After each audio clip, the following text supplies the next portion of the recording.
Nakialam ka sa buhay ko kahit kailan, pinatay mo akong lahat at ipinagmamalaki ito. At ngayon oras na para patayin ka.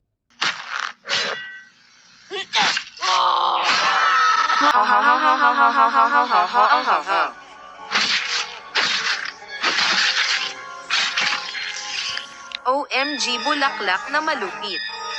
Tumigil ka.